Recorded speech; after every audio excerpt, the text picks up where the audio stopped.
올해의 비전, 기도 익힘이 설이기까지 주제 말씀으로 함께 인사하겠습니다. 너는 내게 부르짖으라. 내가 내게 응답하겠고 내가 알지 못하는 크고 은밀한 일을 내게 보이리라. 아멘. 하나님의 익힘을 들이마시고 우리 익힘이 설이도록 기도하며 크고 은밀한 세계로 들어갑시다. 아멘.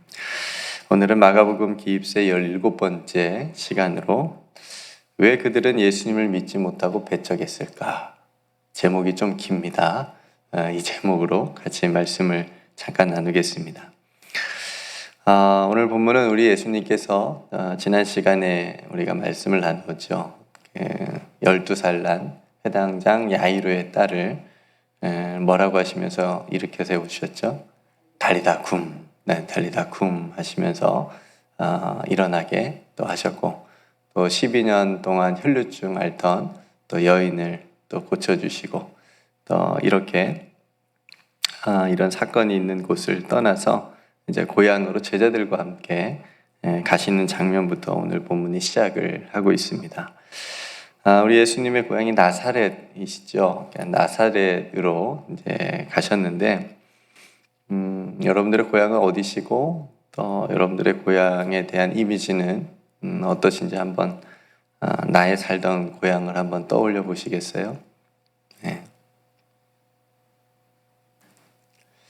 떠나오신 지 오래되신 분들은 지금 가시면 아마 많이 바뀌셨을 것 같고, 제가 살던 고향은 그대로일 것 같습니다. 워낙 시골이라 건물도 올라가지 않고 그냥 그대로일 것 같은 생각이 드는데, 저도 나중에 한국 갈 일이 생기면 꼭 어릴 적 살던 집도 가보고 또 놀았던 동네도 한 바퀴 돌아보고, 또 오랫동안 어렸을 때부터 신앙생활했던 모교회도 이렇게 꼭 방문을 하려고 계획 중입니다. 그러니까 저에게 고향은 참 포근한 그런 이미지가 있습니다. 그러니까 사람들 아마 대부분 그럴 겁니다. 그러니까 한 번쯤 가보고 싶은 그런 곳이 고향이죠. 왜냐하면 어릴 적 동무들하고 놀던 그런 추억도 있고, 또 부모님하고 또 함께했던 그런 소중한 기억들이 있는 곳이 고향이기 때문에 그렇습니다. 그래서 사람들은 이제 고향을 떠나서 객지에서 외지에서 고생을 하다가 성공을 만약에 하게 되면 꼭 어디를 생각하죠? 고향 생각을 하는 것 같아요. 그래서 고향 발전을 위해서 기부도 많이 하는 모습을 그렇게 보게 됩니다. 우리 예수님은 성공이라는 단어하고는 거리가 멀지만 그래도 자신이 어릴 적 자란 고향으로 가서 이제 내 고향에도 하나님의 나라의 복음을 전해야 되겠다라고 하는 그런 마음이 드셨겠죠. 그리고 제자들과 함께 가셨습니다. 고향에서도 평소처럼 안식일에 회당에 들어가셔서 이제 가르치셨는데, 오늘 본문하고 이제 병행 같은 그런 본문을 가진 누가복음 4장에 보면 고향 회당에서 책을 펴서 이렇게 읽으시는데 그 유명한 이사야의 말씀을 낭독했다고 누가는 말하고 있습니다. 4장에 보면, 누가복음 4장 18절에 보면, 주의 성령이 내게 임하셨으니 이는 가난한 자에게 복음을 전하게 하시려고 내게 기름을 부으시고 나를 보내사 포로된 자에게 자유를, 눈먼 자에게 다시 보게 함을 전파하며 눌린 자를 자유롭게 하고 주의 은혜를 전파하게 하려 하심이라. 이 말씀을 이제 찾으셔서 책을 펴서 회당에서 읽으신 거예요. 근데 이렇게 가르치시는 예수님을 향해서 고향 사람들의 반응이 어땠죠? 처음에 놀랬습니다. 그죠? 사람들이 예수님이 가르침을 듣고 막 놀랬어요. 왜 놀랬습니까? 저건 자신들이 알던 예수님이 아닌 거예요. 네. 그거는 마리아 애들 목수가 아니냐? 목수가 저럴 수 있다 없다? 없다. 자신들의 생각에는 저거는 우리가 알던 마리아의 아들 목수인데 지금 이렇게 우리를 가르치고, 근데 가르치는 것도 일반적이지 않고 굉장히 놀랄 정도로 그렇게 그 내용에 놀랐던 거죠. 그러면서 오늘 본문에처럼 도대체 이 사람이 어디서 이런 지혜와 권능을 어디서 얻었을까? 이렇게 의아해 하는 모습을 보여주죠. 그러면서 자신들이 알고 있던 예수님에 대해서 이렇게 말합니다. 말의 아이들 목수가 아니냐? 또 야고보와 요셉과 유다와 시몬의 형제가 아니냐? 또 그 너희들이 우리와 함께 여기 있지 아니한가? 이렇게 말합니다. 우리가 예수님의 가족 관계까지 알게 됐네요. 그러니까 이 사람들의 이 말이 무슨 뜻이에요? 지금 자신들이 예수님을 누구보다도 잘 알고 있다는 거예요. 그죠?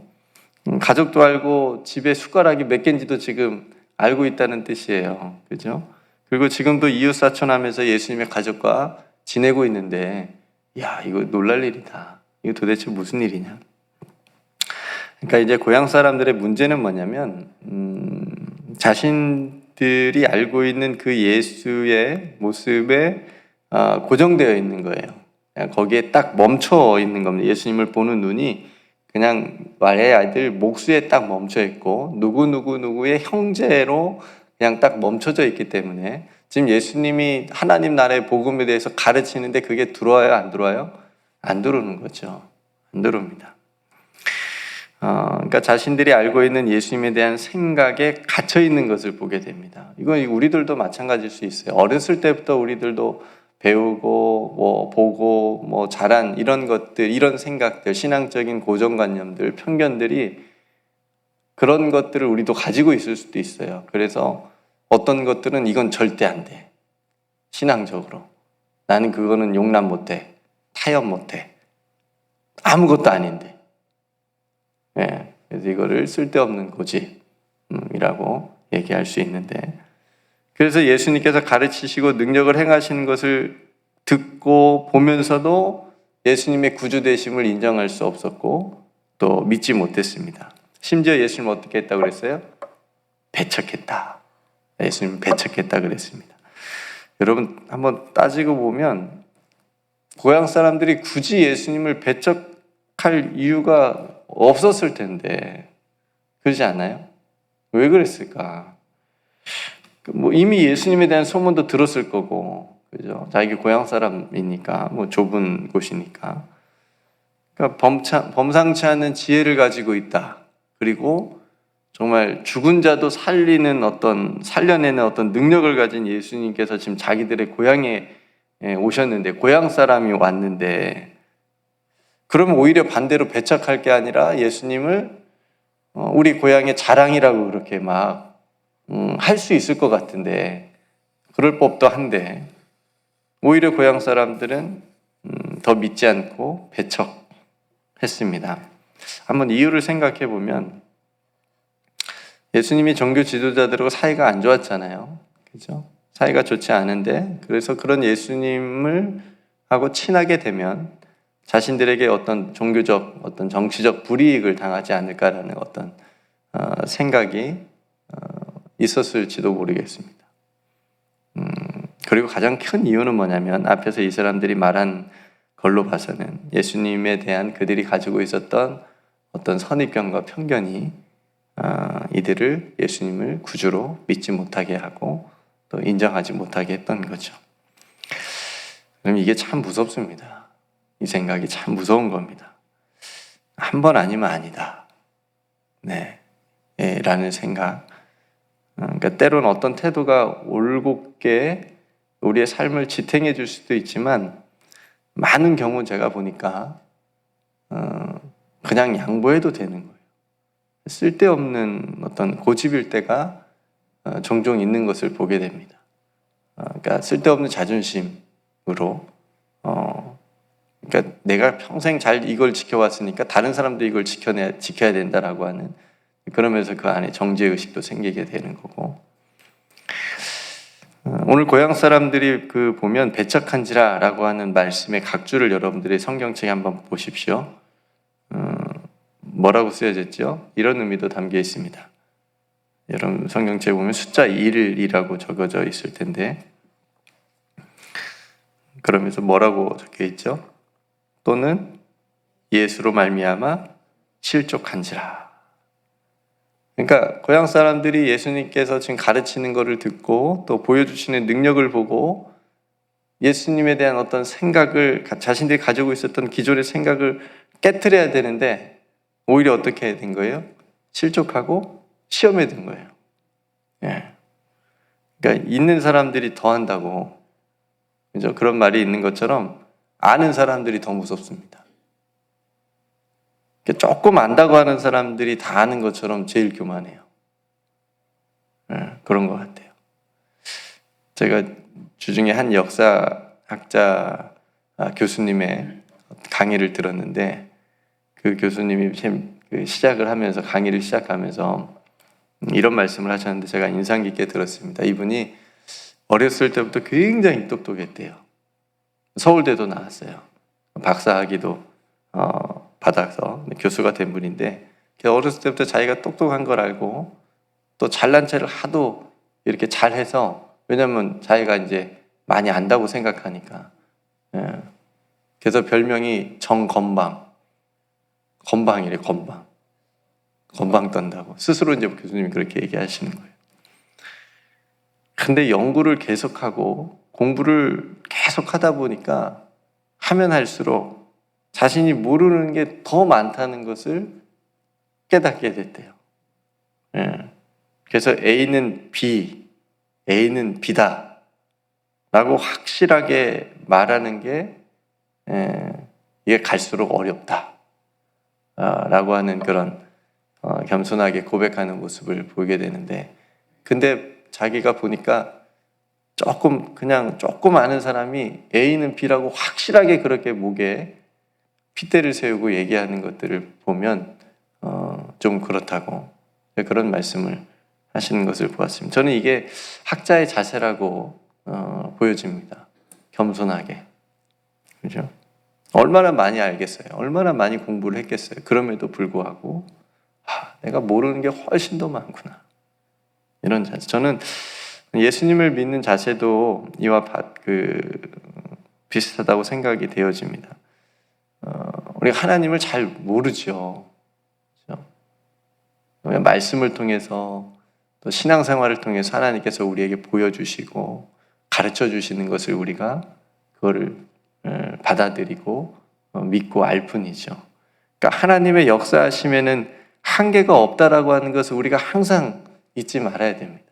그냥 내 생각, 내 어떤 경험, 내 지식 속에 갇혀 계신 하나님이 아니고, 그러니까 지금 고향 사람들은 자신들의 생각, 자신들이 알고 있는 그 예수님에 대한 이미지를 예수님을 갖다가 넣은 거예요. 거기에 갇혀버린 거잖아요. 그죠? 그러니까 우리의 생각과 지식과 경험의 한계를 놓게 돼버리면, 그어버리게 되면 고향 사람들처럼 복음의 능력을 우리도 경험하지 못하고 오히려 시험에 들 수 있고 실족하게 될 수 있다라고 하는 거죠. 그래서 여러분, 자기 생각에 우리가 갇히게 되면 또 자기가 아는 어떤 지식이 이것만 옳다, 거기에 갇히고 내가 경험한 것이 이것이 맞는 거다라고 하는 거기에 또 갇히게 되면 복음이 정말 진짜 복음이 들어와서 그 안에 들어가서 역사할 수가 없어요. 그냥 밀어내는 거예요. 그냥 말씀을 들으면 믿음이 생겨야 되는데 실족하게 되는 거예요. 갈등은 괜찮아요. 왜냐하면 우리가 예수님을 안 믿다가 믿게 되면 예수님을 믿기 전에 삶의 방식이 있고 말씀이 들어와서 예수님을 믿고 난 다음에 새롭게 바뀌어야 될 삶의 방식이 있잖아요. 이게 완전히 다른 거잖아요. 그러니까 그 말씀이 들어오면 당연히 우리 안에서 삶에서 갈등이 일어나는 게 당연한 거예요. 그래서 우리는 이제 선택을 해야 되는 거죠. 어느 것에 순종할 것인가를 이제 선택을 해야 되니까 그런 갈등을 당연히 들어올 수 있다고 생각이 되어지지만 넘어지고 거부하고 이런 것들은 자기가 가지고 기존에 가지고 있었던 그런 것들을 깨지 못했기 때문에, 받아들이지 못하기 때문에 그런 거죠. 그러니까 성도 여러분, 하나님은 우리에게 말씀을 통해서 믿음을 주시는 분이지 우리를 넘어뜨리려고 하시는 분이 아니에요. 그죠? 우리를 실족하게 하시는 분이 아니라는 거죠. 그러니까 복음의 능력과 하나님의 말씀에는 한계가 없는데 우리 스스로 그 한계를 정해버린다는 거죠. 그러면 하나님의 크고 놀라운 일을 우리가 보지도 못하고 들어가지도 못할 겁니다. 예. 오늘 그런 모습을 고향 사람들이 우리에게 보여준다 라는 겁니다. 여러분 이런 말 들어보셨어요? 가족 오늘날 교회에 예수님이 오셔서 설교를 하셔도 사람들은 잘 안 들을 거다. 순종을 잘 안 할 거다. 자기가 듣고 싶은 말만 듣고 자기가 순종할 수 있는 것만, 좋은 것만 순종을 하지. 예수님이 오셔서 여기서 설교를 하셔도 안 들을 거다. 그러니까 우리들의 어떤 강팍함을 보여주는 이런 섬뜩한 이야기들을 우리가 뭐 농담처럼 할 때도 있지만 굉장히 그죠? 네. 그래서 오늘 예수님께서 이처럼 고향 사람들이 믿지 않음을 이상하게 여기셨다라고 말씀하십니다. 정말 더 어떻게 보면 더 잘 고향 사람들이 잘 믿어주고 하나님 나라 운동에 더 든든한 지원자들이 다 되어주기를 바라면서 고향에 오셔서 지금 가르치고 보여주셨는데 오히려 믿지 않으니까 능력이 나타나지 않고 거기에 배척까지 또 받으시는 그런 안타까움을 오늘 본문을 통해서 우리에게 말씀을 하시고 계십니다. 성도 여러분, 우리에게도 예수님의 고향 사람들처럼 우리 안에도 그런 모습은 없는지 한번 우리가 살펴볼 수 있기를 바랍니다. 우리도 예수님을 믿고 따른다고 하면서도 우리가 예수님의 말씀에 맞추기보다 나의 생각과 기대와 한계에 예수님께서 맞춰주시길 원하는 모습은 없는지 우리가 한번 돌아볼 필요가 있습니다. 그래서 고향 사람들이 예수님에 대한 어떤 선입견과 어떤 편견으로 예수님의 참 대신 구주 되심을 인정하지 못하고 또 예수님을 알아보지 못하는 것처럼 우리도 그렇게 되지 않도록 제한하면 안 되겠습니다. 여러분들도 아마 전도를 해보셔서 아실 거예요. 노방전도 하는 게 훨씬 복음이 잘 전해질까요? 가족 전도하는 게 잘 전해질까요? 노방전도가 훨씬 더 마음도 편한 것 같아요. 그죠? 그냥 가서 모르는 사람한테 예수님은 구주십니다. 예수님 길과 진리와 생명이십니다.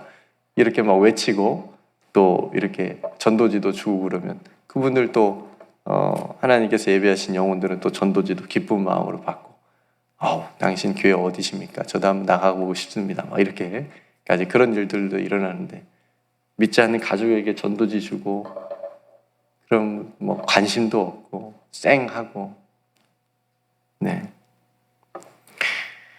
그러니까 예수님을 정말 잘 아는 고향 사람들이 더 안 믿고 배척한 것처럼 노방전도보다 내가 잘 아는 사람, 나를 잘 아는 사람을 전도하기가 훨씬 더 어렵습니다. 그래서 부모님 전도하기 어렵고 자녀들 전도하기 어려운 거고 남편 전도하기 어렵고 아내 전도하기 어렵죠. 네. 그러니까 정말 잘 아는 가족에게, 친구에게, 친척에게 복음을 전하기가 더 어렵습니다. 나를 잘 알고 또 내가 또 잘 아니까. 또 여러분 포기하지 맙시다. 네, 포기하지 마시고 우리가 먼저 복음의 능력을 믿고 의지함으로 그들에게 끊임없이 기도하면서 또 주님의 복음을 잘 전하게 되면 주님께서 구원의 은총을 베풀어 주실 줄로 믿습니다.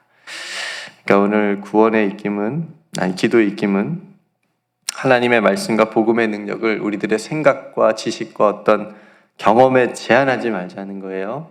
제한하지 말고 거기 어떤 일에 대한 또 특별히 신앙과 또 하나님의 역사와 또 예수님께서 하시는 일들에 대한 선입견과 편견을 갖지 말자는 거예요. 하나님께서 하시면 하시는 겁니다.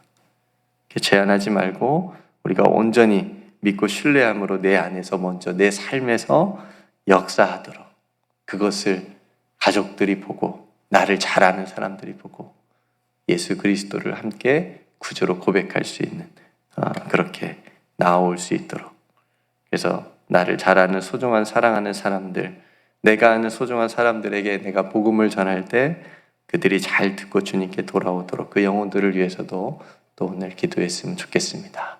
여러분 포기하지 맙시다. 우리가 먼저 우리가 잘 예수님의 가르침을 잘 듣고 또 믿고 그들에게도 이런 믿음의 삶을 또 잘 보여줘서 함께 하나님의 나라를 위해서 달려갈 수 있는 우리 모든 성도들의 삶이 되시기를 주님의 이름으로 축복합니다. 네, 오늘 말씀을 생각하면서 또 함께 기도하고 여러분 각자 또 삶의 자리에 또 기도할 기도의 제목들 가지고 기도해 주시고 교회 공동체를 위해서 함께 기도해 주시고 또 목사님과 또 몸이 아픈 성도님들을 위해서 회복을 위해서도 또 함께 기도해 주셨으면 좋겠습니다. 네, 제가 먼저 기도하고 우리 함께 기도로 하루를 시작하겠습니다. 하나님, 오늘 예수님께서 자신들의 고향에 돌아가서 또 고향 사람들에게 복음을 전하셨는데 오히려 더 잘 믿을 것 같은 그런 고향 사람들이 예수님의 가르침을 또 복음을 믿지 않았고 오히려 배척하는 그런 모습을 우리가 오늘 본문을 통해서 함께 생각해 봤습니다. 예수님을 잘 안다고 세상적으로 인간적으로 잘 안다고 하는 그 선입견과 편견이 복음을 막아섰습니다. 이 얼마나 안타까운 일인지요. 우리가 잘 안다고 하는 것, 하나님 우리들의 어떤 지식과 경험과 어떤 한계에 우리가 그어놓고 거기에 머물러 있지 않고 거기에 갇혀 있지 않게 고향 사람들처럼 그렇게 되지 않고 오직 복음의 능력, 한계가 없는 하나님의 말씀의 능력으로 또 우리의 삶을 날마다 그 안에 비추어 봐서 또 순종함으로 날마다 새롭게 되어지고 하나님께서 우리에게 보여주시는 그 크고 놀라운 세계 안에서 살아갈 수 있는 우리 사랑하는 모든 성도들 다 되게 하여 주시옵소서. 아버지 하나님, 나를 잘 아는 가족을 전도하는 게, 나를 잘 아는 친구에게 복음을 전하는 게, 나를 잘 아는 사람들에게 복음을 전하는 게 참 어렵습니다. 그러나 아버지 하나님, 우리가 포기하지 않고 우리가 먼저 예수님을 믿게 되었사오니 예수님을 믿는 그 믿음의 능력을 우리가 먼저 체험하고 또 그 믿음의 삶을 나를 잘 아는 사람들 또 내가 잘 아는 사람들에게 복음을 잘 전해서 함께 하나님의 나라를 향해서 나아갈 수 있는 우리 귀한 성도들의 그 전도의 삶이 될 수 있도록 축복하여 주시옵소서. 하나님, 오늘도 우리 교회 공동체를 사랑하여 주실 줄로 믿습니다. 우리 공동체에 속한 사랑하는 성도들 삶의 자리를 축복하여 주시고 어려움 당하지 않게 하여 주시옵시고 하나님께서 주신 귀한 은혜 가운데 승리하는 하루가 다 되게 하여 주시옵소서.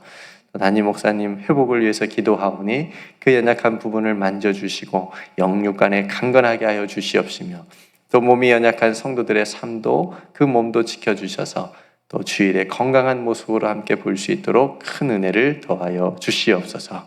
오늘도 우리들의 모든 삶의 문제들과 또 하루를 주님께 믿음으로 맡겨드립니다. 주님의 선하신 뜻 가운데 오늘 하루도 거하게 하여 주시옵소서. 모든 은혜 하나님께 감사드리며 사랑이 많으신 예수님의 이름으로 간절히 기도드리옵나이다. 아멘.